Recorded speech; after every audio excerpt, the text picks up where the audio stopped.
Hello mga kabakbak, welcome to When in Palawan.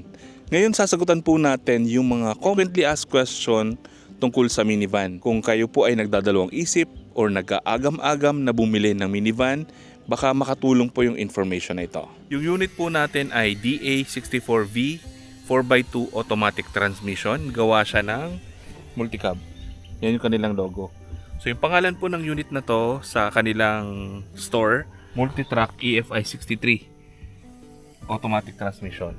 May mga bago silang unit pang off-road. Pwede nyo i-check sa kanilang opisina. Yung multicab, yan po yung dating Norquis. So merong multicab sa Cebu, sa Palawan, sa Cavite, alam ko meron din. So check nyo na lang po sa online kung saan yung kanilang mga offices. Unang tanong, matipid ba to sa gas? Yes, matipid po ito sa gas. On average, umaabot to ng 14 to 16 km per liter. Pero yung iba, umaabot pa po ng mas mataas. Lalo na po yung mga latest model, yung mga DA17, mas matipid po yun. Depende rin po sa driving habit nung gumagamit. Tulad ko, itong unit ko, nag-average ako ng 12 km per liter. So medyo mababa kasi hindi po ako sanay sa automatic. Pero kung makakabisado ko siya, alam ko kaya ko pang taasan yung kilometers na maabot per liter. Pangalawang tanong, masikip ba yung driver seat? Ayan, ito po yung sagad na settings ng upuan. Umaabot po yung tuhod ko dito sa harapan, yan o. Medyo sagad siya. Pero na-adjust po yung upuan, pwede siyang i-atras. Yan. So ginagawa ko talagang naka-atras ng malayo para talagang relax yung pagdadrive ko. So kung ganyan, mas maluwag po sa akin, mas madali para imaneho yung unit. Pero depende po yan, kung gusto nyo pong na mas malapit, pwede naman. Pero kung isasagad na pinakamalapit yung upuan, ayan, dikit yung tuhod dun sa harapan. Tapos sa tapakan niya, hindi naman siya masikip, okay lang naman. Yung iba sabi nila kailangan daw nakapaa para maramdaman mo yung tapakan. Pero akin okay naman. Sanay naman ako dito. So okay lang naman sa akin kahit nakasapatos or nakatsinelas. Yan. So ito po ay automatic. Itong isa park brake po yan. So ginagamit lang dito ito, accelerator tsaka yung preno. Yan. So okay lang naman. Hindi naman siya ganun kasikip. Pangatlong tanong, malamig ba yung aircon? Yes, malamig po yung aircon. Kaya lang, yung aircon po dito lang sa harap, wala siyang blower dito sa taas. Hindi tulad ng ibang mga sasakyan. So ang malamig lang na parte dito sa minivan, itong harapan. Itong driver seat tsaka itong front seat. So para po umabot yung lamig dun sa likod or sa back seat, ang ginagawa ng iba, naglalagay sila ng fan dito sa taas. Yan, or blower. Pati dito sa blower na aircon para umabot yung lamig dito sa likod. Pang-apat na tanong, maluwag ba sa loob? Yes, napakaluwag po nito. Kahit ganito lang itsura niya, maluwag po yan. Itong upuan na to, pwedeng ihiga. Pwede siyang ibaba para pwedeng higaan hanggang dun sa likod. Ako po ay 5'7" and a half. Kasya ako dito. Magmula po dito yung paa hanggang dun sa likod. Saktong-sakto sa akin yung likod. Akala ko nung una maliit yung ganitong unit. Pero sobrang laki niya, no? Ayun, no? Tapos mataas yung bubong. Yung unit natin ay high roof. Kaya maluwag siya sa loob. Yung iba medyo mababa ng konti. Pero maluwag pa rin siya. Kasya yan dyan. Naka-convert na natin ito ng no build na camper van. Ito yung harapan niya. Ito yung back seat. Ito yung nasa likod. Sobrang dami ng pwedeng ilagay dito sa unit na to. Panglimang tanong, kaya ba nito ng long drive at paakyat o paahon? Yes.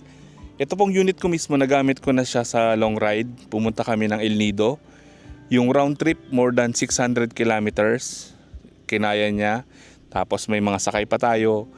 Pero marami po akong stopover. Hindi siya pwedeng ibabad ng tuloy-tuloy. Kaya meron tayo ditong pang-monitor ng temperature.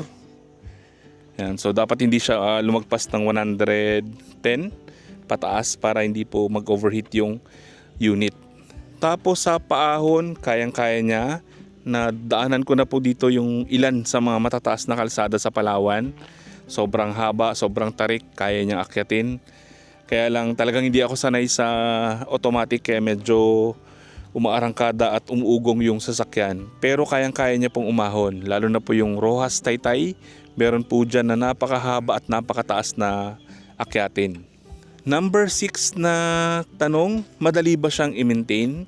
Yes, napakadali niya pong i-maintain. Maraming pyesa nito, no, hindi lang po sa Cebu, hindi lang sa Manila, even sa Davao, sa Mindanao, marami pong pyesa. Ang maganda sa kanya, madali ka nang makahanap ng pyesa at napakamura pa compared sa mga bagong sasakyan na sobrang mahal po ng pyesa. So kung gusto nyo pong makatipid or practical kayong tao, magandang bumili ng ganitong unit. Itong unit ko, nabili ko second hand, mga more than 6 months na siyang nasa akin, pero hindi pa po ako nagme-maintain and hindi pa rin ako nakakapag-change oil kasi hindi ko pa po naaabot yung required na kilometers bago tayo magpalit ng langis. So far, wala pa po akong na-experience na malalang sakit nito. Number 7, pwede ba siyang gamitin pang negosyo? Yes, pwede. Marami na po akong nakitang minivan na ginagamit po nila sa kanilang mga negosyo, kargahan ng mga produkto. Yung iba, kinonvert pa nila mismo yung minivan para maging mini cafe bar. Pagbukas ng likod, nandun na yung kanilang mga paninda. Set up na siya for business. So, pwede siya. Itong unit ko, ang goal ko kasi dito, 3. No, pwede siyang maging daily driver, magamit ko siya araw-araw. Pangalawa, maging camper van. Kaya may mga gamit tayo dyan na pang camping. Tapos, pangatlo, magamit ko siya sa business. Number 8 na tanong, matibay ba yung kaha? Yes, matibay po yung kaha nito. Ayan o. Ito po original pa galing ng Japan. Napakatibay po niyan. At hindi yan po papasa sa Japan kung manipis lang siya. So matibay yung mga bakal na ginamit. Yung frame, yung chassis ng sasakyan, napakatibay po niyan. Kaya lang, pagdating dito sa Pilipinas, chop-chop yung unit, pinutol-putol para mas mura sa pag-travel. Tsaka kumasya siya doon sa container van. Then pagdating dito sa Pilipinas, nililipat na yung manabela galing dito sa kanan papunta sa kaliwa. Kasi sa Japan po ay right-hand drive. Pang-siyam na tanong, mabilis ba yung ganitong unit? Yes, mabilis po ito. Kahit 660cc, maabot pa rin siya ng 100 km/h. So depende na po yan sa pagdadrive, depende rin po yan sa daanan. Pero itong sasakyan na to, hindi talaga siya build pang karera. So hanggang ganun lang yung kaya niyang ibilis. Meron siyang limitation. So kung gusto niyo po ng mas mabibilis, yung ibang sasakyan, pang-10 tanong, pwede ba siyang i-customize? Yes, pwede siyang i-customize. Pwedeng gawing camper van.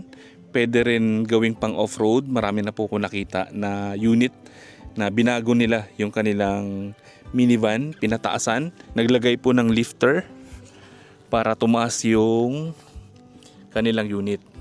Ayan. So kapag ka naglagay kasi tayo ng lifter, ang tataas po dyan, itong kaha. Mababa pa rin yung sasakyan, kaha lang yung tumaas. So para tumaas mismo yung chassis, kailangan po palitan yung gulong. So mapapalitan yung gulong pag may lifter kasi hindi na po sasabit dito sa frame yung malaking gulong. Then pwede kayong mag-install ng roof rack, tent sa taas. Maraming pwedeng gawin dito sa minivan. So depende na lang po sa inyo kung ano yung gusto nyong design. So marami po kayong pwedeng magawa sa ganitong unit. So sana po nakatulong yung information tungkol sa minivan. Kung gusto nyo pong bumili or nagdadalawang isip kayong bumili, sana natulungan namin kayo, sagutan yung mga tanong at yung mga agam-agam sa inyong isipan. So para sa akin, napakasulit ng minivan, lalo na po sa mga practical na tao nang gustong makatipid, gusto ng mura yung maintenance, tapos madaling i-drive. Perfect po itong minivan. Kita-kits sa susunod na adventure. Maraming salamat. Bye-bye!